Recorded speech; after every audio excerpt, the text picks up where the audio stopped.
I'm Dr Nina Muirhead and I've had ME since 2016. Okay, thank you. So last year, Nina, you told us about the online training module that you developed for health professionals. What can you tell us about how that's developed in the last year? So that's been going extremely well and we've had some really good feedback. Some of the healthcare professionals who've been online and done the course have actually filled in pre and post course questionnaires, which shows that 75% have increased their confidence in both diagnosis and management of the condition, which is really phenomenal to see. We've had over 1,600 people complete the course and it would be lovely to see even more than that.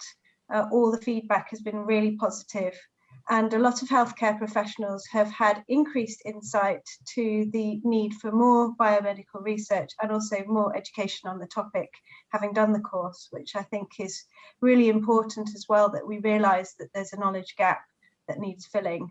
It'd be nice to promote that further, and if patients can recommend to their GPs to go online and do the course. It can take as little as 10 minutes. It's just 10 cases with multiple choice questions. But if they want to then delve in and have a look at any of the references, they're quite up to date and will be soon updated again following the May Awareness Week. So you can send your GP a link, or they can go online and look up Study PRN, and the module is called Chronic Fatigue Syndrome.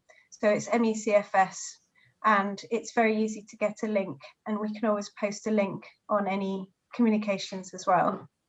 And you've also been involved in the Quality of Life Survey, some international research that's currently underway. What's your role in that? So this started off as a pilot study with a medical student project, where we looked at around sort of 20 families and family members and assessed using validated questionnaires their impact of the disease MECFS on their quality of life and their family members' quality of life. And what we found in that small pilot study is that there was a major impact on family members, significantly more than many other chronic diseases and even cancer.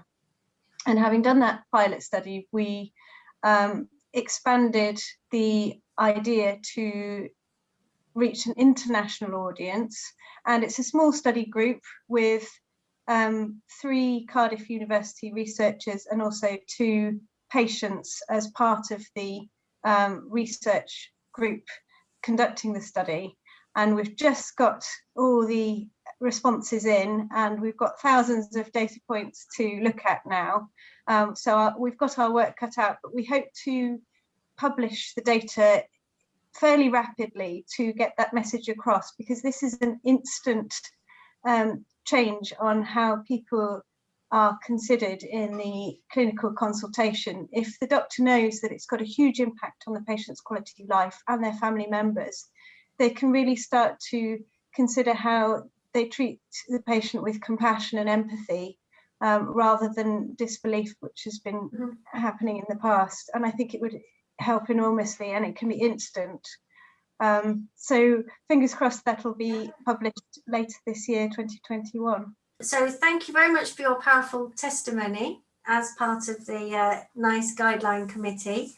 You talked about the need for education, information and support for healthcare professionals.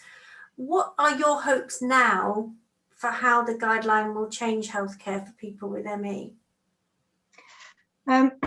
I actually think there's a really major need for re-education across the board at all levels to all health and social care professionals, in the same way as they educated all of us on learning difficulties and autism. It became mandatory to do that training, and I think that there's such a knowledge gap with MECFS that we really need to make training in this disease mandatory, particularly as we're now seeing more cases of post-viral fatigue and possibly new cases of MECFS following COVID. And it is expected that possibly up to 10% of those with long-term symptoms may develop MECFS. That it's more important than ever to be able to recognise these patients and not assume that those patients have got their rehabilitation wrong or have the wrong attitude. They could have a disease that has been triggered by the virus, and it's a completely different way of looking at it. Excellent. And what are your views on the links between long COVID and ME CFS? Well, I think we've always realised that any viral pandemic can bring with it a large proportion, probably up to 10% of patients with long symptoms afterwards. And it does appear that a proportion of those probably will have ME. Knowing those percentages is one of those things only time will tell. But I think what's really important is that we don't make the mistake of assuming that it's because those subset are depressed or anxious. If someone's not getting better, it should be a red flag that they could have a neuroimmune disease, and healthcare professionals should be asking those people, are you getting symptoms in the days following any exercise or even exertion, or even mental or emotional exertion? So something as simple as having a longer conversation, brushing your teeth can be enough to trigger post-exertional malaise. These are trivial things, having a shower. So it's really important for the healthcare professional to be really aware that patients could be making themselves worse by pushing through and trying to get their old lives back and to be as better as quickly as possible. And what they really need to do is rest and pace to enable themselves to give some chance of some recovery rather than getting further into the illness and having an increased disease severity. And this comes back to the importance of education and training for health professionals. Yes, absolutely. Yeah. Do you think there's enough work being done to explore the links between long COVID and ME? I would like to see more, and I would like to see long COVID funding particularly weighted towards studies with ME patients as disease controls. I think there could be some great advances made by using comparator studies, and also starting from the platform of knowledge that we already have in the field of ME CFS, and then going from there to have greater knowledge gains in the field of long COVID, rather than remaking the same mistakes again. I think it's that most doctors still don't know what ME is. And there is a pressing need to re-educate them from scratch about this disease. Yeah, and that's what your programme is helping with. So, yes, hopefully. Hopefully, okay, thank you. Lots more to do, more to do. I think that there needs to be some unpicking as well. So it's better for a doctor to admit that they don't know than to assume that the patient is making it up. My name's Hayley. I am a midwife. I work for the NHS. My daughter Jessica has had ME for 9 years now, so that's where my interest began. But I soon realised that ME is quite a big issue. I mean, it's a women's issue. 4 out of 5 people that suffer with ME are female, and many of those are of childbearing age, and it has a huge impact on the women that I deal with every day at work. So there's 2 reasons there why I've got an interest in ME, and I'm looking to take that interest further when I start studying my master's in medical genomics in September this year. So I'm quite interested to go on to do some research. Do you want to tell us a bit more about Jess and the experience that she's had and why that's led you to? So Jessica became unwell when she was 13. She's 22 now. So she became unwell. She had a virus with very high temperature. Doctors didn't seem to know what on earth was going on. We were in and out of hospital, into the children's ward.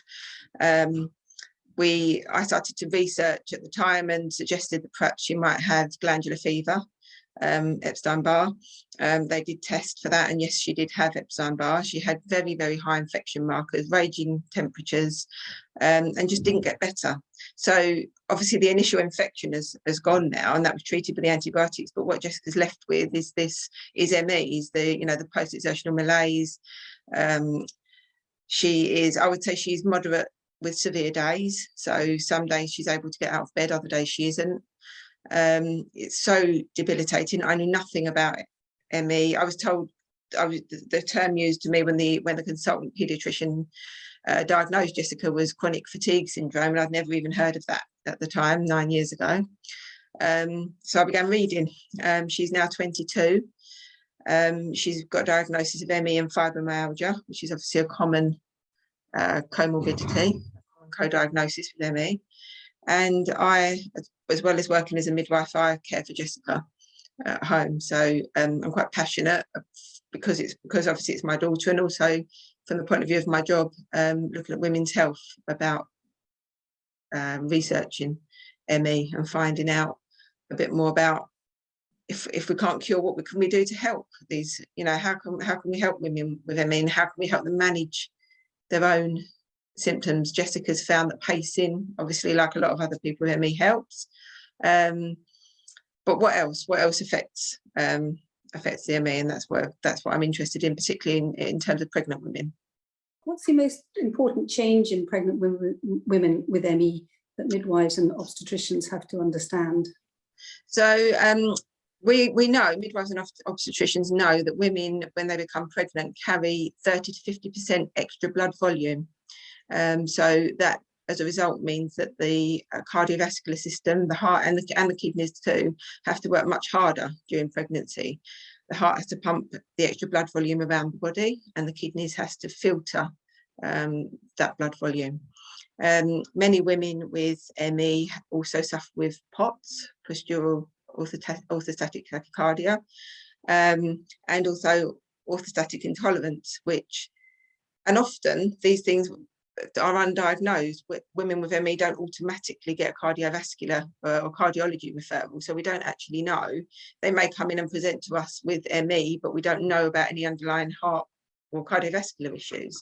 And my concern is that when women are carrying this extra blood volume, if their hearts and cardiovascular system is already working at capacity, because of the underlying issues, and then the extra workload of the extra blood volume goes on, what does this mean? Add on to that the stress of labour and delivery, when the output is increased again, the ventricular output is increased again, and potentially we've got a recipe for disaster there.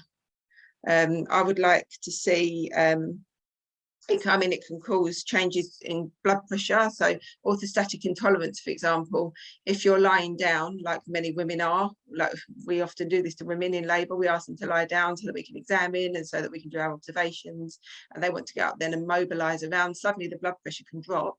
That can cause dizziness, fainting, vomiting, and generally feeling quite unwell. So I think that a lot of women come in without having these cardiovascular investigations, and I just think that we need to be aware of that and very, very closely monitor, particularly in labour, the heart and the blood pressure. You've talked about some of the issues that midwives should look out for during labour. Are there specific issues that you'd like to highlight? Yeah, so I mean, midwives routinely carry out observations during labour. So we routinely will do blood pressure, pulse, temperature. Normally sort of on a 4-hourly basis we'll do the blood pressure. I'd quite like to see that for women with ME as an hourly observation. We need to be watchful for a sudden rise in pulse and also a sudden drop in blood pressure, and also for signs of cardiac compromise such as breathlessness, chest pain, sweating, shortness of breath, although obviously shortness of breath when you're labouring can sometimes happen anyway. Also, women with ME often suffer from fibromyalgia as a comorbidity, and as a result, something called allodynia, which is kind of, it's almost an extra sensitivity to touch or an extra sensitivity to pain. So for example, to give a day-to-day example, if I was out walking about carrying a bag on my arm, I might not feel any pain from that. Somebody with ME, like Jessica, for example, that bag would very soon weigh very, very heavy and cause her pain on her arm. It is out of context with the load. So likewise, when you're labouring, the very, very early stages of labour, generally women can cope quite well with by taking warm baths, a bit of paracetamol, mobilising around. But somebody with fibromyalgia may find that very, very difficult in the early stages. That pain is kind of exaggerated almost, that, you know, the pain that they're feeling. So I think midwives need to be aware of this and discuss antenatally pain relief options with women, and make a plan for, obviously, potentially early epidurals, depending on what the woman wants, but just be mindful that that pain threshold is going to be met potentially met very early on. Are there particular precautions that midwives should take during labour of somebody with ME, of a woman with ME? There is nothing written in our guidelines at the moment, but I would particularly quite like to see routine ECG done in pregnancy and then again at the start of labour, because pregnancy causes lots of physiological changes, and with the bearing in mind the implications of the cardiovascular system that we mentioned earlier, if we can do an ECG and pick up any potential issues, then they can be managed appropriately rather than waiting until somebody's in a lot of pain and then we've got an issue with the heart. So I would like to see an early ECG during pregnancy and at the start of labour. I'd like to see blood pressure and pulse monitored hourly, good early pain relief with thought given to an early epidural if that's what the woman wishes. Yeah. It's so important that we as midwives work with women anyway. I mean, midwife means with women, so it's our job to take into account what they want, their needs, their wishes, their views, and explain the risks and benefits of each of the options that we're putting forward. But in particular, women with ME, just to highlight these areas and say, have you thought about this? Have you thought about how you'd like to manage, you know, any potential pain? We can try this and we can try this, and just suggest things that women can then go away and think about and ask more questions about themselves to make informed decisions. What changes would you like to see to help pregnant women who have ME and to help midwives treat them?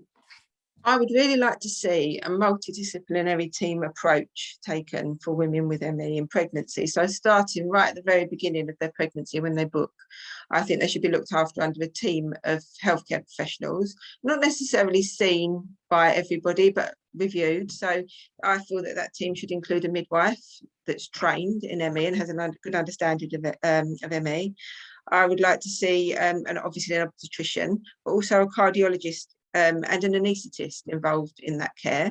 The anaesthetists are the people that carry out the epidurals, for example. And I would like routine ECGs in pregnancy and in labour. Improvement in medical education is absolutely key here, because we just don't, it isn't, with the current NICE guidelines as they are, there's nothing in there about women with ME in pregnancy, nothing at all.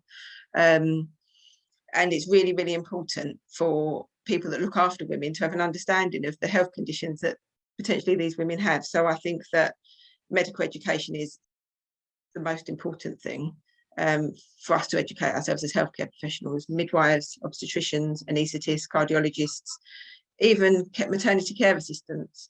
But to be there to then look after the women with a team approach, and just be aware that not all women with ME present in the same way. ME has a range of symptoms and presentations, and it's not one size fits all. So one woman may present with a certain set of symptoms and it may be completely different than somebody else, but it doesn't mean they don't suffer from the same health condition. It just means that it presents differently. I'd like to see it in the curriculum for midwives, particularly under neurological conditions. When I was at university, and we had one lecture on neurological conditions, and it mainly revolved around epilepsy and migraines, not an awful lot else. And I asked my course leader at the time why ME isn't in there, and she didn't have an answer for me. She didn't know, and I suggested that it should be. But definitely, I think we need to start at the beginning, because midwives as training, they're coming into the workplace, they know nothing, they talk nothing about ME in university. They're coming into the workplace. The previous midwives that went before them were taught nothing about it. So 50% of our learning takes place at university, and 50% of it takes place in our placements when we're training. So if it's covered by both, if we're trained about, if we're talked about in university, and then we talk about it as well in placement, and we see that in practice, and we see how we're looking after women with ME, we can kind of join the dots, but it's not happening. It's not mentioned at all. And the doctors, I think it's so important as well for the obstetricians, because midwives are, we are experts in the normal. So midwives will look after a woman who is a low risk woman with no comorbidities, no underlying health conditions, just somebody that's got pregnant, is going off to have a baby. We'll look after them from start to finish, and they won't see a doctor. However, once you start having any additional comorbidities thrown in, some women get gestational diabetes, some women have heart conditions, neurological conditions, we start seeing consultant care involved, and they see the consultant at certain periods through the antenatal period. So, and then the consultants kind of dictate the care, and the midwives carry it out, but it's led by the consultants. So it's very, very important for the obstetricians to have knowledge as well, because once you start getting into these complex health conditions, they're the ones that lead the care. So it's important for all of us in maternity to have this training.